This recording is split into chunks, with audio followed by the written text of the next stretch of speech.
Renji and Diana, shall we start? Ma'am, 2 more minutes to go. So, shall we start? We begin 1:30 sharp. Okay.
Sorry, ma'am.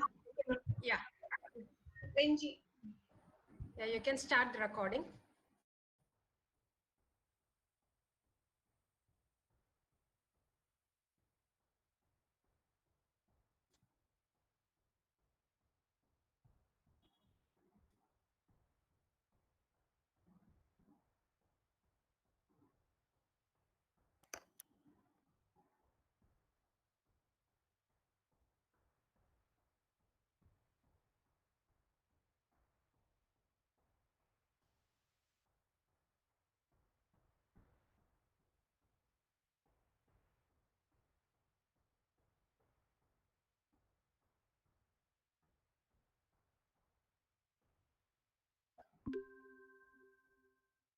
Welcoming all to the third session of the International Webinar Series in Literature, ECLECTICS 2020. Good afternoon to all and good morning to our dear resource person, Nikitta, Dede, Adjirakor. Before much ado, may I invite Dr. Shipa V. Rajan, Assistant Professor, St. Cyrus College for Women, Aluva, to deliver the welcome address. Over to Shipa. Thank you, ma'am. Good morning to resource person and good afternoon to all the participants. Hearty welcome to the third day of ECLECTICS 2020. I'm happy to introduce the resource person of the day, Ms. Nikitta Adjirakor.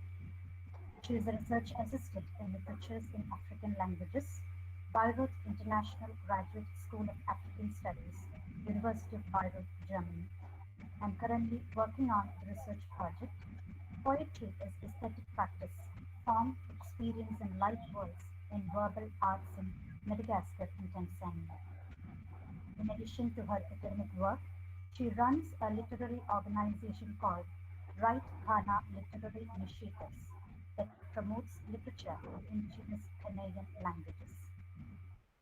On behalf of the Postgraduate Department of English and Research Center, St. Xavier's College for Women, Aluva, I extend a cordial welcome to Ms. Nikitta Dede Adjirakor.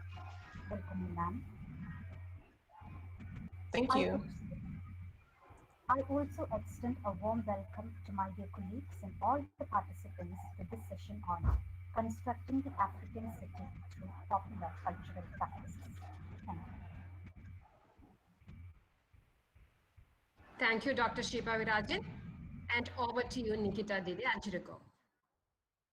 Thank you, Dr. Salmi, and thank you everyone for inviting me to present in your conference. Today, I would like to talk about African popular cultural practices, and the title of my presentation is Constructing the African City Through Popular Cultural Practices. The presentation will take the following format. First, I will talk about popular culture as a field of study in African studies. Then I will link it up with the urban space. Then I will talk about the origins of hip hop because this presentation focuses on hip hop. Then I will talk about what I like to call reading beyond suspicion, which is basically the approach that I use in my work. I will focus on two songs. The first is Nine Yahoo, which is a song by a Kenyan rapper, Mutoni the drama queen. Then I will talk about another song from Tanzania.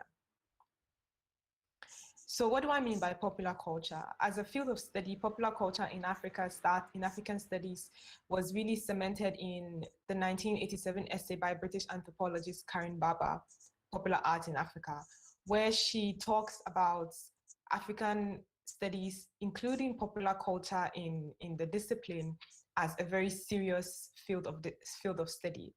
Popular arts, she argued, are very necessary because they give us critical insight into people's everyday lives, which we might not get from other fields of study. What does she define as popular arts? For her, popular arts are defined by a kind of syncretism, which they are neither elite nor are they traditional. Often we think of elite as the very intellectualized kind of genres like novels and poetry, which are very popular in African literature and African studies. And of course, the very traditional forms of literature, which would be like folk tales, for instance, which are often studied by anthropologists. But for her, popular arts are in between these two. They are not elite, nor are they completely traditional. They are kind of in between. Another point of view is that they are very urban. So they happen in the urban spaces, but they don't just happen there. They are also shaped by the urban spaces in terms of language, in terms of outlook, consumption, circulation, and even production. But they're also sites of meaning making. And often, like I mentioned in academia, popular arts are not seen as very necessary or very important to be studied. They are seen as these very trivial points of view that people create. And novels, like genres like the novel, which is seen as this very intellectualized and highbrow form, are seen as what is more necessary to study, especially in African literature. So popular arts are seen as non-valuable in people's lives. But according to Karen Baba, and which is an idea that I definitely agree with, popular arts are sites of meaning making because they give us information about people's actual everyday lives. She argues that these are expressive forms that are constantly emergent, ephemeral, embedded in daily life, given to extraordinary bursts of activity and rapid transmutation, which basically means that popular arts are very necessary because they give us insight into people's actual everyday lives. They give us information about what people do, what people like, what people say, what people like to read, what they like to watch, etc. So popular cultural arts will include what I'm going to talk about, hip hop, but also street poetry, market literature, like the very popular Nigerian Onitsha market literature, which includes pamphlets, self-help study books, which are read by semi-literate people, so taxi drivers, housemaids, students. So not very elite kind of literature, which when we think of literature, we often think of these post-colonial novels by, for instance, Chinua Achebe or Wole Soyinka, which are often the novels that tend to define African literature. But the Onitsha market literature, for instance, is market literature, popular culture, which is very necessary to also be studied. We also think of visual text like writings on buses, writings on buildings, for instance. Now, the question then that one should ask is, what has popular culture got to do with the urban space? Karen Baba writes that popular culture is very urban. And we know from French theorist Lefebvre that space is not something that is naive or it's not this blank template upon which things happen. Space is deliberately produced through social relations. So space doesn't happen, but it comes into being. And as popular culture is very urban, popular practices are not presented just through them, but they are also constituted and shaped by the urban space. So the form, the style of the practices are shaped by the specificities of the space. And the city becomes this source of fascination for the practices, and that gives many experiences upon which the practices are produced. Now, some of the recurring tropes that you would find of the city in popular culture are the seductive mistress. It's this place of social and moral decay, the city as a jungle, which when one looks at these three examples that I gave, contrast a lot with ideas of the rural space, because the rural space becomes this pure space, this natural space of knowledge, this true space, and the city, the urban space, is this jungle, this place of corruption and this space of decay. When the Ghost World writes about Nigerian popular literature, she writes that the city becomes this arena of money, crime, hustling, excitement, prostitution, anomie, opportunity, loneliness, high hopes, and bitter disappointments. So there's a huge contrast between the city and the rural space. And because popular practices often happen through the urban space, the city becomes a topic that often recurs. What I want to focus now on here is the relationship between hip hop and the city. Now, why do I study hip hop? Well, hip hop is necessary because even though it's music, I think it's very important for literature because it's this valuable text for viewing the interrelation between language, poetics, aesthetics, and literary value, especially in terms of what popular culture means for learning more about value. The relationship between hip hop and the city is even evident from its origins. Hip hop started in the Bronx in the US, in New York City in the 1970s, and it was shaped by the racial and economic complexities of the space. So issues of immigration, race, the housing projects, police brutality, these are the kind of elements that came together that shaped the space and the sound of hip hop. In this form itself, there's a very self-reflectory awareness of space and spatiality. And we can see this, for instance, in the hip-hop term represent, which, as Smith argues, means to become a walking signifier. So the artist becomes a signification of a particular space. It posits the artist as this authentic representation of a space. But also we find this in the locative terms of the hood, the streets, the ghetto, which are also very, very used in hip hop, which become indicative of a spatial representation and construction of a kind of authenticity, which is often used to the discursive narrative of the home. So the streets become the home, or the hood is the home. In Nairobi, in Kenya, we have the mtaa, which means streets, and the ocha, which means upcountry. And these are important locatives that are constantly used in hip hop from this space. Why is space also necessary? If we look at the global hip hop nation, this is a term that is used by hip hop scholar Alim to describe the simultaneous global and local positioning of hip hop. Because hip hop is global, it's everywhere, but it's also very distinctly local. So hip hop that comes from Ghana sounds different from hip hop that comes from the US. So an example is hip hop in Ghana, which is called hip life, which is a combination of the traditional sound of high life, traditional storytelling styles, proverbial oratory, which is very important in Ghanaian culture to use proverbs. And Gabriel Ejoji said this yesterday. Also uses Ghanaian languages, and then uses hip hop style and form of verse, rhyme, rhythm, etc. In Tanzania, we have bongo flavor, which uses a combination of Swahili, lugha ya mtaani, which means street language, and elements of traditional music like the ngoma, which is a traditional music which uses drums and singing. So space becomes very necessary for shaping the kind of hip hop that comes out. Sheng is, which I will talk about much later, Sheng is a language in Nairobi, which means it's a pidgin, which is a combination or a mixture of English and different languages from Nairobi. So Sheng in hip hop also becomes some kind of signifier of Nairobi, signifier of the space of Nairobi. It becomes very necessary for the kind of identities that are produced to the space of hip hop. What do I mean by reading beyond suspicion? What I try to do in my work, and this is very evident in my thesis, is a reevaluation of the kind of critical approaches which we use to text. I think a lot about text and how we can recenter poetics and aesthetics. I'm interested in this case in hip hop as a poetic aesthetic form that is not read through or validated by a kind of sociological or contextual perspective. So in this case, lots of studies on hip hop and on popular cultures tend to isolate the content of the form and hold them as a direct representation of the context of which they come from, especially in post-colonial context where text is often seen as a kind of resistance to the hegemonic power, or it's speaking back to power, or a kind of resistance to the construction of the self as other. So the text is isolated, and then it becomes a reflection of the representation of, for instance, environmental degradation or poverty or national representation or women's rights, or the text becomes about speaking back to post-colonial power, for instance. I'm interested in hip hop as this poetic form which focuses on its affective, sensuous resonances, and the text as a kind of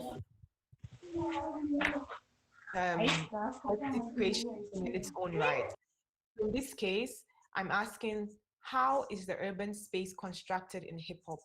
Not how is hip hop a reflection of the urban space? So these are two very different questions, where construction is a lot about how the text uses its own element to signify an effect of reality, as opposed to how the context is directly reflected in the text. So my question then is, how is the text creating this effect rather than directly mirroring social reality through its own form and elements, through tropes, through leitmotifs, through imagery, for instance, through the persona? So first, what I would, and on the slide, you see this quote by hip hop scholar Perry, who writes that while the music bursts with socio-political themes, it is quite dangerous for the critic to interpret it purely as a reflection of social and political conditions, without thought to the presence of artistic choice in every narrative and composition. So I'm going to start with this song, Naini Ahu, which means whose Nairobi is this? And this is in Sheng. And it is by the Kenyan artist Muthoni the Drama Queen. Sheng, as I mentioned, is a language, it's a pidgin, which is a mixture of English and other languages from Kenya. And it's predominantly based in Nairobi. So the song Naini Ahu is basically a construction of the city of Nairobi through hip hop. And our attention to the city is first of all drawn in the title, where Nai is a short form of Nairobi. Nai is how you say Nairobi in Sheng. And you have this, the city becomes this very loud presence in the text, where it's repeated 24 times in the entire song. And in this extract that I have here, which is Naini and Nani, Nia Nani Nine, Naini and Nani Nia Who, which translates as whose Nairobi is this, whose Nairobi is this, whose Nairobi is this, whose is it?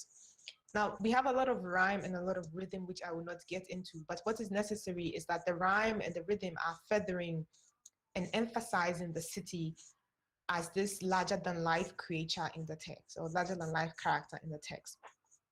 So the question of whose Nairobi is this already sets the tone of the text, which creates this delineation between the people of Nairobi, emphasizing that there are two different, or there are different ways of which people belong, which highlights back to Griswold's earlier quote of the city as this place of multiple juxtapositions, where you have different experiences of high hopes and bitter disappointments, for instance.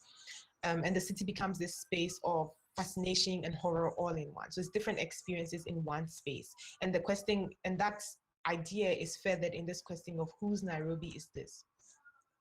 In this extra that I give, which I titled The Hawk and the Fowl, the City as an Urban Jungle, in line 2, Usiwai Shikwa Friday, Aki ya Mungu Watakufeast, which translates as don't ever be caught on a Friday or I swear they will feast on you. Muthoni uses the word feast in Wataku feast, meaning they will feast on you, to create this extreme sense of violence through consumption. The question then becomes, who is feasting on who? The police, she describes them as the people who feast on others, and they are scornfully referred to as beasts and hawks. So you have these images of beastliness and aggression, which lead into the of violence in the text. So according to Muthoni, the city becomes on one hand this very harsh place with its own rules and tricks, but also this exciting jungle where all these obstacles and challenges make it interesting and thrilling to live in. So the city is essentially a space of irony, and irony becomes the element in the song through which the city is constructed. The striking image in this extract is this metaphoric image of the city as the jungle, this harsh and cruel space of survival, where the people are even referred as two names of animals, so the hawk and the fowl, the beast. You have this figurative language, which is very important because it highlights the constructedness of the text, where symbols are used to create this narrative as opposed to literal representations. So the images of the fowl and the image of the hawk become symbols of this predatory relationship that characterize the city.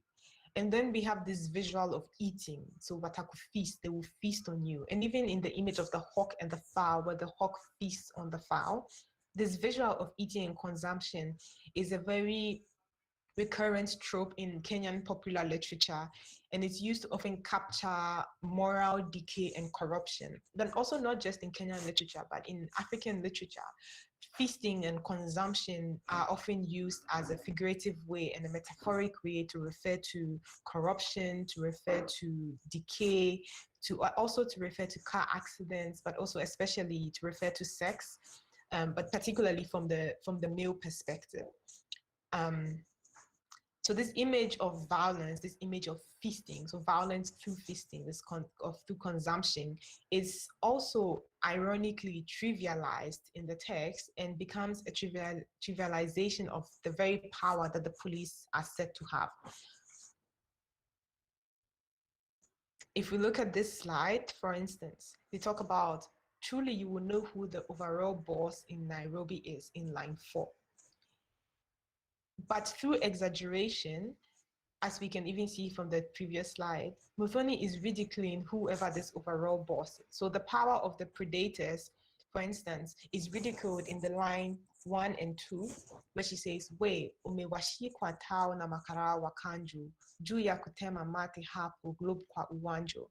The translates as, have you ever been arrested in town by the city council police because you spit on the fields near Globe Cinema? Basically, she ridicules the power of the police, for instance, these predators who arrest people for very trivial minor offenses like spitting on the ground. So the police are shown as these unnecessarily hostile and aggressive who use tyranny to try to keep the status quo and their power. In this case, Muthoni draws upon hip-hop's form as a genre that is marked by resistance and subversiveness to critique this image. As I mentioned, hip-hop emerged in the US in this system of disenfranchisement where issues of immigration, housing problems, police brutality, these were the conditions under which hip-hop grew. And hip-hop has often been read as this very important site for critiquing power and for critiquing authority. For instance, in hip-hop in Senegal, a lot of scholars have documented how hip-hop was one of the forms through which the president in probably in 2004 was overthrown through the use of hip-hop. And so she draws upon this trope in order to ridicule the power of the questioning of power and the questioning of authority and the questioning of the predators in the text. Another trope that she uses in this text is the trope of struggle and the trope of hustle. So what I would like to point out here is the recurring use of juxtapositions to further the construction of the city as a space of multiple experiences.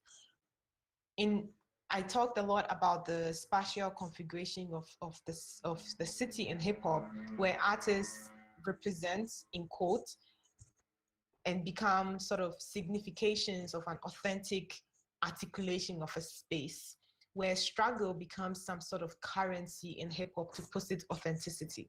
So this question of authenticity is very debated in hip hop, but I follow the argument that authenticity is not an essential form, but it's actually constructed. It's some kind of hyper-commodified effect where authenticity is a currency that artists use in order to position themselves as representations of a space. So often you find that rappers articulate experiences of struggle and hardship to position themselves as true representatives of these locatives like the streets or the hood or the ghetto, and not to position themselves as these sellouts to a kind of capitalist industry in the capitalist world.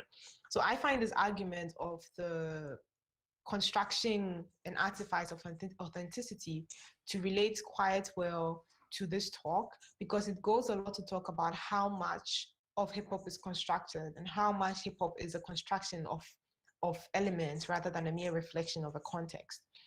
So in a sense, my positioning is that there's a distance between the art and the artist and the context, and that hip hop has the right to disconnect and to transcend its immediate context.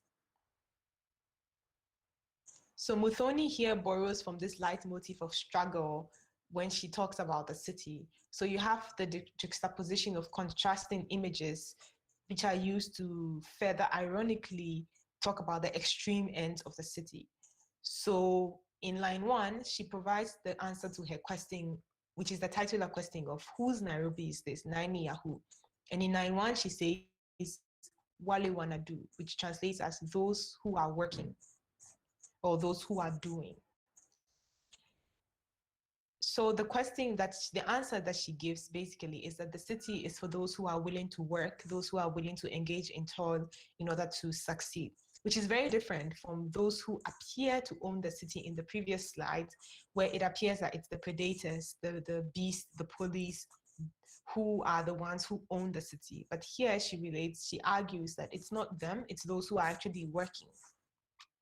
And she emphasizes this through, for instance, struggle and through hustle, where the city is not just a reflection of struggle, but the city itself is a space of struggle.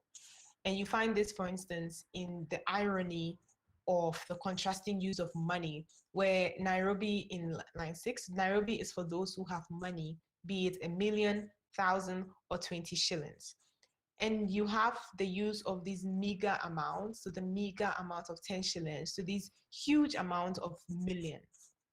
And this where you have a city where even the basic needs like using the public toilet, so in line 4, angalau utaweza lipa kutumia lu, which translates as at least you can pay to use the toilet even if you have 10 shillings. So you have a city where even very basic needs are not free, but one has to pay for it, but everything requires money. So struggle and hustling becomes inherent of the city. So some citizens belong to this part where others belong to other parts. And I would relate this part of Wale Wanna Do to the trickster figure. So the idea that the text is constructed is even very evident in the persona in the text. It's because in hip hop, artists do not represent themselves, but they create artificially selves, and there's a distance between the rapper and the persona, which highlights the constructive aspect of the text. Muthoni's persona in this text is reminiscent of the hip hop figure of what is called the bad nigger or the bad man, bad woman in American hip hop, who is this ambivalent trickster figure who manages to survive anywhere in the face of tremendous odds. So this figure is subversive and it represents alternate routes to success in a society which doesn't even allow you to try to be successful. In Kenyan popular culture, this figure of the trickster figure is very important. And in a very important book for anyone who is interested, which is called Matatu Culture by Kenyan theorist Mbugua wa Mungai, Matatu is the minibuses that are used in Nairobi. These very, very colorful minibuses with paintings and drawings and writings on them. And Mbugua talks about what he calls Matatu culture, which is the culture that surrounds the minibuses in Kenya. And he draws this correlation between the Matatu man, so it's the man who drives the buses, and the trickster figure. Now he argues that the Matatu man, which is symbolized on the buses, oftentimes by the spider, is reminiscent of the figure of Anansi in Akan folklore. So in Ghana, again, the trickster figure appears in Ghanaian literature through the image of the spider, which is called Anansi. And the same spider also occurs in Kenyan popular culture as a spider, which is also a trickster figure. So we see that the trickster figure appears across African literature. So you have, Mbugua argues that this spider is a conflation of the heroism of the global Spider-Man in the comics, the American comics, and the deviousness of the trickster figure in the Ghanaian literature. So in Ghanaian literature, Anansi is this very devious character who tricks everybody in order to try to be successful. Sometimes he is, sometimes he's not, but he's a character that the other characters often wish they could have been like. So it creates this ambiguous figure who is not completely evil, but also not completely good, but rather circumvents the rules of society in a way that is very skilled and attractive, because they are very adaptive to the harsh environment of the city. And the trickster figure is able to find a way in whatever position they are put in, especially in a society that is created not for them. So the trickster figure becomes the symbol of defiance and subversion and victory in a society which has these hierarchical rules of power, where the trickster figure was not even supposed to be able to survive in the city. So I find this figure of the trickster figure to be very insightful and very useful in thinking about the persona in this song, Naini Yahu, because here you have a persona who is very smart, a persona who is this smart urban dweller, who is trying and managing to navigate all the intricacies of the urban jungle in order to survive. So she's constantly adapting her figure to the different requirements in the city. And because she's a smart urban dweller, because she is a trickster figure, she has all of the knowledge that you need to survive. And so she can enjoy the luxuries of the city whilst avoiding the pitfalls of the city. So for instance, she knows you don't spit here, because if you spit here, the beast will feast on you. But if you do this other thing, you can enjoy the city. So we have this dichotomy that it is in this dichotomy, for instance, that the irony upon which this text is built is really brought out. Because the city, ironically, like the persona, is neither good nor bad.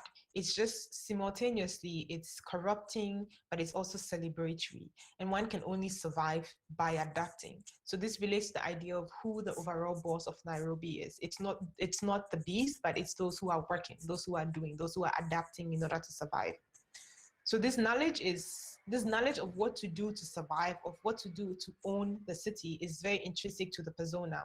For instance, when she wants us to avoid the police on a Friday, so her entire character is built on the street smartness, but also upon hip hop's locative tropes of the hood and the city, which suggests street credibility, which suggests that one is authentic because one has the knowledge of the streets.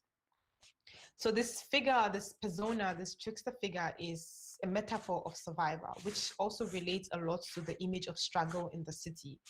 And here you have in line 1 and 2, where she says, but as for Mimi, nine year mine, me nakuanga in the winning team. But as for me, Nairobi is mine. I am always in the winning team. Here, Muthoni is using hip hop's discursive strategy of braggadocio, where the rapper is boastfully asserting her superiority and her knowledge of the city in a very exaggerated way. So like the trickster figure, the image of the persona is portrayed as all-knowing and able to overcome anything in the city.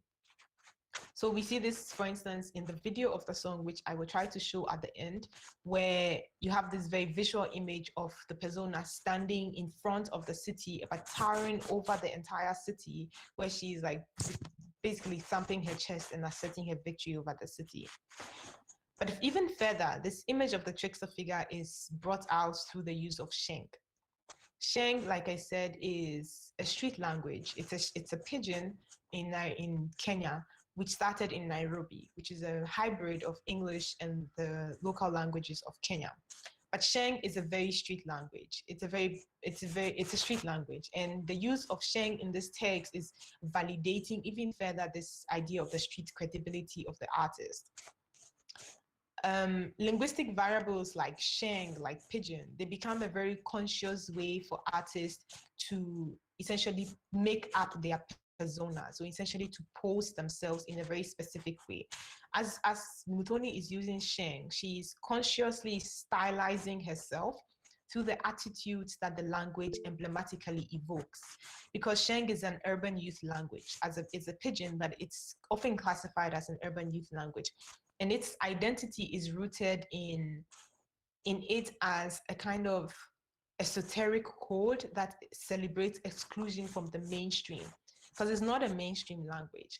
And like the trickster figure, it is marked by creativity and elusiveness. It evokes stereotypical attitudes of evasiveness, of defiance, of rebelliousness towards the mainstream, towards hegemony, for instance. So it's an anti-language. And so the use of sheng when talking about, for instance, the police, recreates the associative feelings of the mistrust and the fear of the police, and at the same time, the kind of ridiculing of the police in sheng.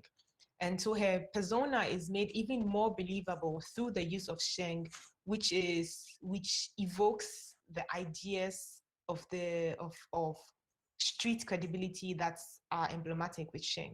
So the persona again becomes this kind of embodiment of a city by reflecting the constructiveness of the text. How is the police referred to in the text?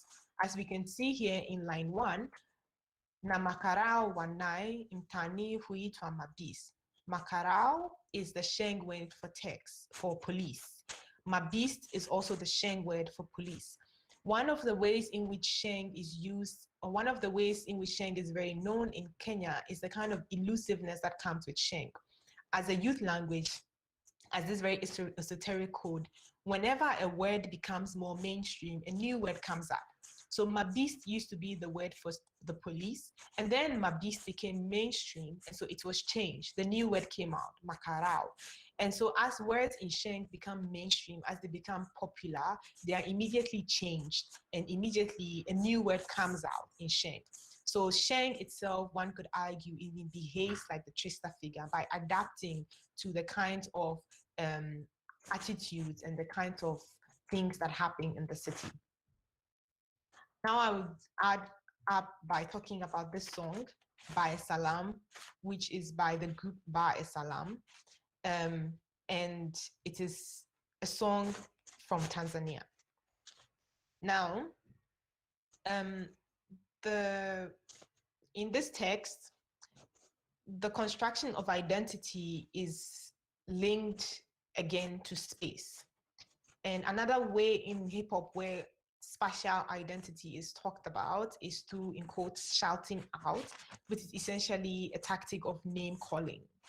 In the above, we have this very spatialized construction of identity that asserts a different kind of identity from the trickster figure in the previous text.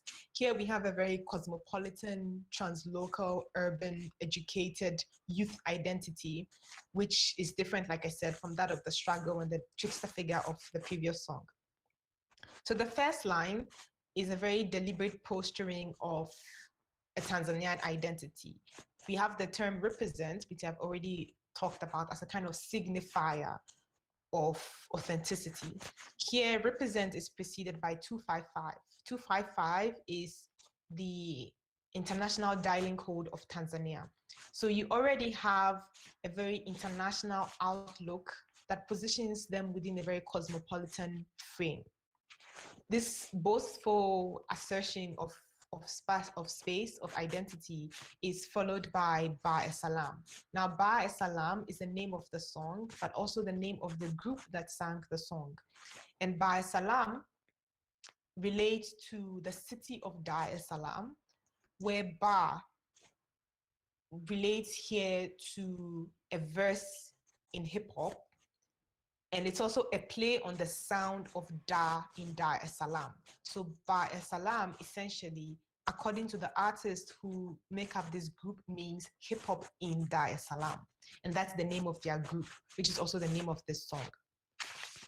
So in this line, by following represent 255 with Ba Salam, the artists already position themselves as necessary, as intrinsic to the space of Tanzania. So in a very ironic twist, and this is very interesting, in Tanzania, Swahili is the language of popular culture. Swahili is the language also of national identity. English, even though English is an official language, English is not the language through which people imagine themselves in. But these artists, they use Swahili and they use English. And we can see in this text, it's only English. There's no Swahili here. So whereas Swahili is the authentic language of hip hop in Tanzania, the artists here of Ba Salam use English and position themselves as intrinsic to Tanzania. So even though they are often on the periphery, the entire song is a very remarkable choice because they are deliberately posing themselves as artists in English who are authentic to the space of Tanzania. So they are claiming ownership of the space through language and also through space. So in a sense, one could say that they are creating or they are recreating Tanzania. They are reimagining Tanzania through their own desires, through their chosen language, and writing themselves into the city as authentic by claiming that they also represent Tanzania in a space where they are not seen as authentic to the space because of their language. What is very interesting also about the use of English is that it relates to the idea of this cosmopolitan translocal group, because English evokes a very class and a very international implication, because it has an urban exclusive identity where English is seen in Tanzania as the language of an elite group. So you have the language indexes the associated ideologies of the language in the space, and it constructs the persona or the artist in this group as this urban cosmopolitan but English using Tanzanians who are also authentic to the space. In the last line, we also see a reference to Tanzania, but in this case, metaphorically, through the currency of the country. So it uses here the colors of the paper bills, where green refers to the 500 notes, blue, the 1,000 notes, khaki represents the 2,000, purple represents the 5,000, and red represents the 10,000 notes.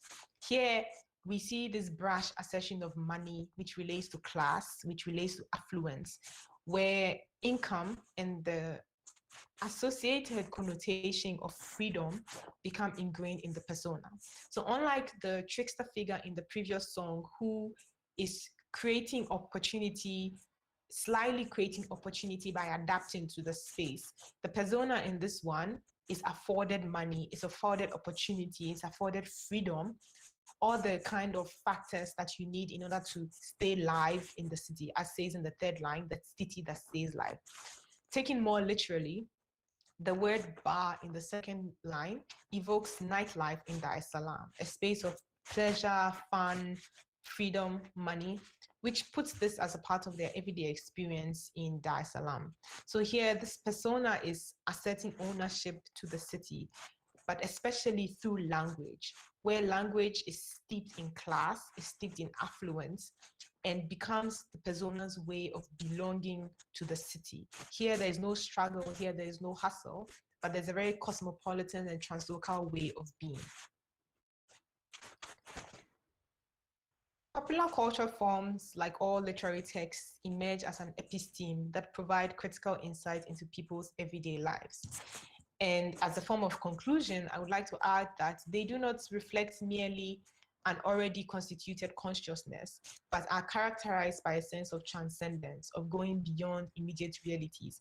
As I mentioned earlier, popular cultural forms have the right to disconnect from the immediate context. They do not have to reflect any context. They can be text that disconnect from the space within which they are. So here they are an archive of possibility, imagination, desire, fantasy, and culture, all of which are constructed. This is especially evident, for instance, in the trickster figure and the use of irony in Nainiahu, where the persona subverts the hierarchical power to produce the true power of the city through her knowledge. So you find that it is through elements like leitmotifs, it is through elements like imagery, it is through irony, it is through the figure of the persona, it is through language that an effect of the city is created, which simultaneously situates the text within the semiotic space of the city. So the text is constructing a city. It is creating an effect of the city, and it is using its own elements, which is not just about the content, but also about the form. So it's also about the rhythm, also about the rhyme, also about the sentence structure, also about the languages that are used, which come together and entangle in order to create this effect of the city. Thank you.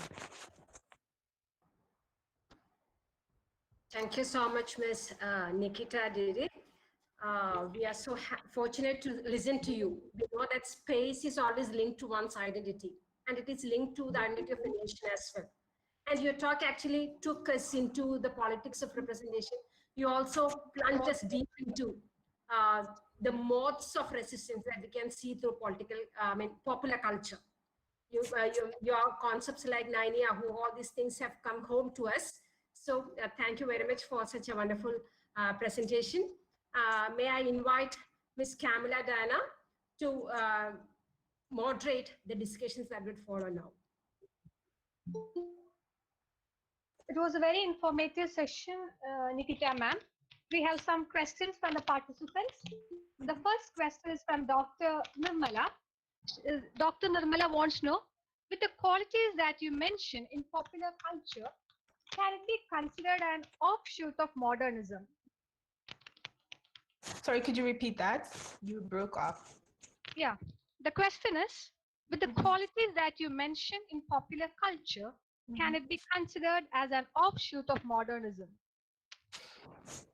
That's a very interesting question. The issue with linking popular culture with modernism is that popular culture forms often bypass any kind of structure that we might try to impose upon them. So there might be elements that might relate, but it's very difficult to immediately link popular culture with any kind of structure that we might try to impose on it.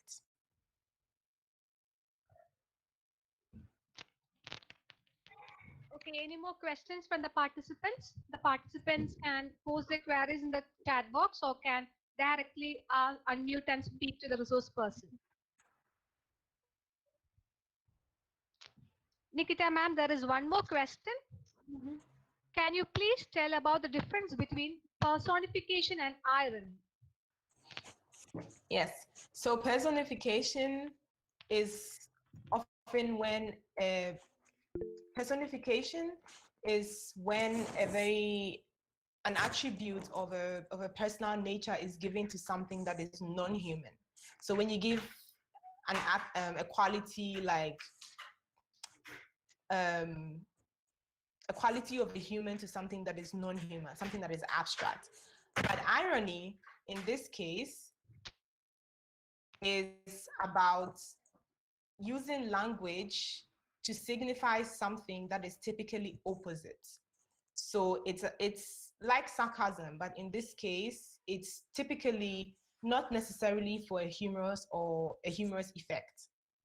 So both of them, of course, are literary techniques, but irony in this case, like I used, talks a lot. Irony can be useful for thinking about power because irony can then be used to exaggerate or be ridicule something that is in power without speaking straightforwardly.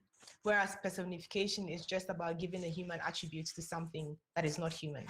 So it's like saying the chair walked when the chair is not human.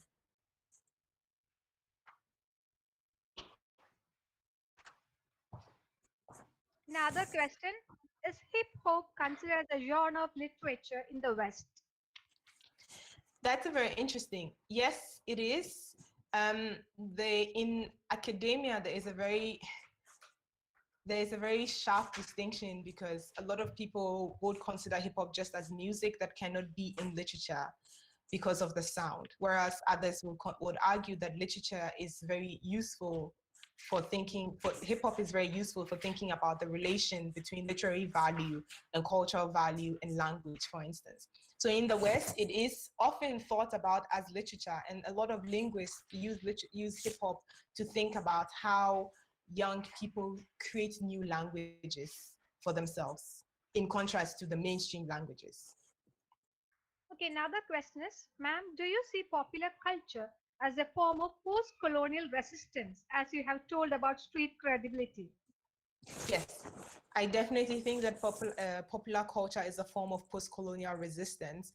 On one hand, a resistance to the colonial idea of the post-colonial self as other and the post-colonial self as not completely human. On the other hand, I think that post-colonial's resistance is not in speaking back to the colonial voice, but in disconnecting completely from the colonial voice by just creating literature, by creating paintings, by creating music that does not attempt to prove to the colonial voice that the post-colonial self is an other, but just exists on its own. But I definitely think that it's a form of post-colonial resistance, which I think is different from what we often think about when we talk of post-colonial literature, like the novels by Chinua Achebe, novels by Soyinka, which often speak back to the West. Okay, the next question is, ma'am, do you think the representation of other in popular African literature has some difference in regards to the present scenario within Africa in relation with other parts of the world? I think that there is a link, but just to clarify this question, the other, do you mean the other of the African in African literature, or the other of others who are not African in African literature? That would help. But as we wait for perhaps this clarification, I think that the representation of the other in African literature is different in regards to the present scenario within Africa in relation with other parts of the world. I think that in African literature, there often isn't as much representation of the other.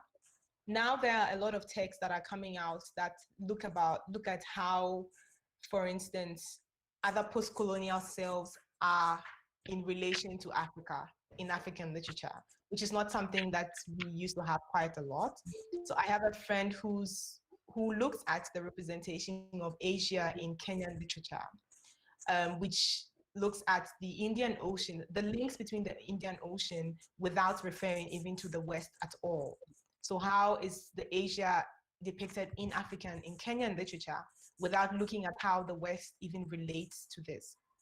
So I definitely think that if I get some clarification, I would further talk about this question, but I definitely think that there is some difference in the way the self is presented. One more question. The self and other is a common theme in literature. Is the theme a common one in African literature too? Yes, yes. The self and other are very common in African literature. In Swahili literature, for instance, or I should just mention that, and this relates to what Gabriel said yesterday, one can think a lot of African literature in English, or African literature in French, and African literature in African languages, which often come from different angles and have different parts which they take. So I would take Swahili literature, for instance. In Swahili literature, the other and the self are very much common themes. The self is often presented as this fragmented, multiple self that is now being put together. So in the book, for instance, Nagona, which is a very interesting book in Swahili, it looks at the presentation of the self, which is in three different parts, the id, the ego, and how these three different parts come together to create one self.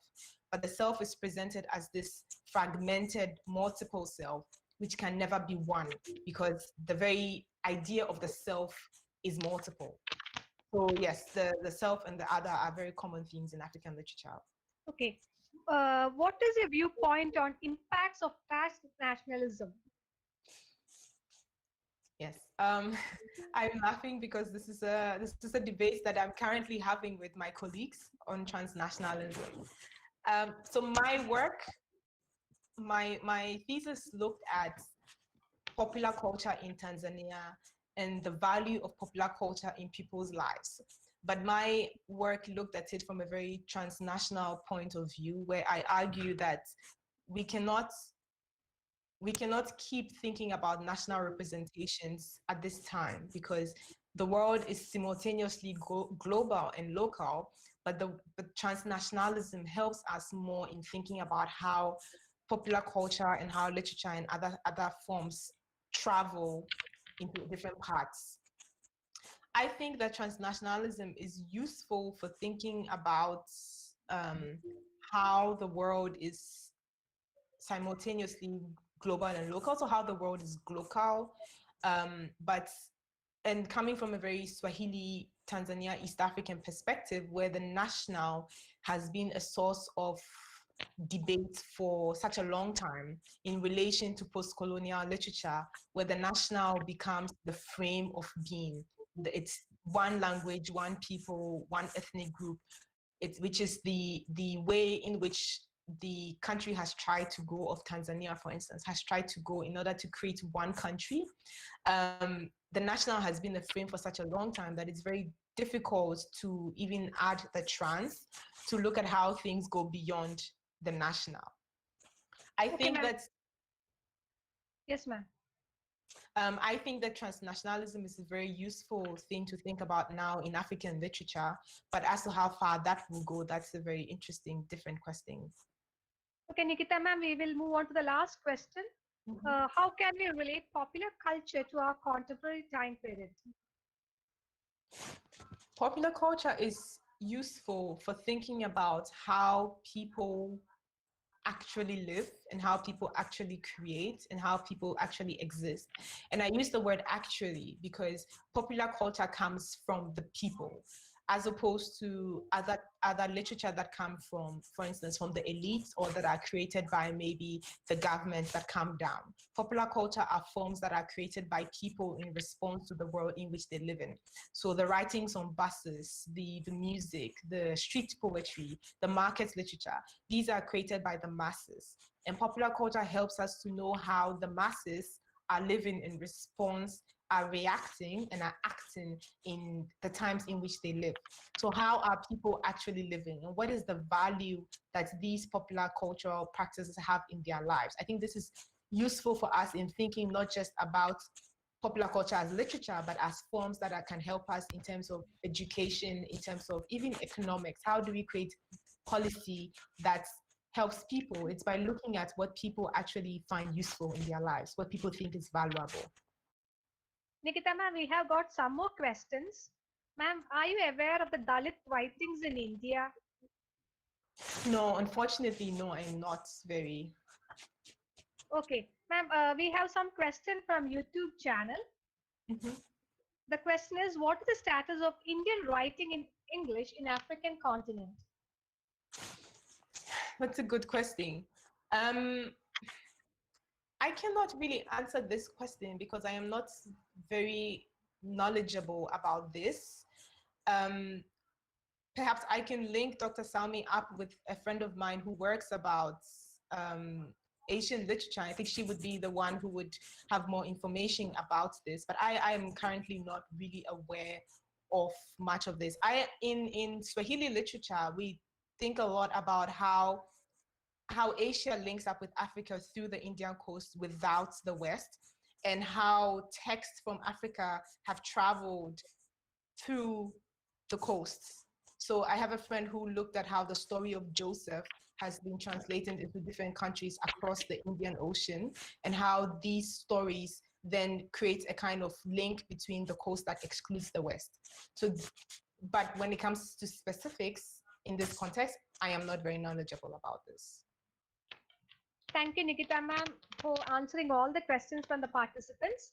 Now we'll end the session with an official vote of thanks. Over to Srija.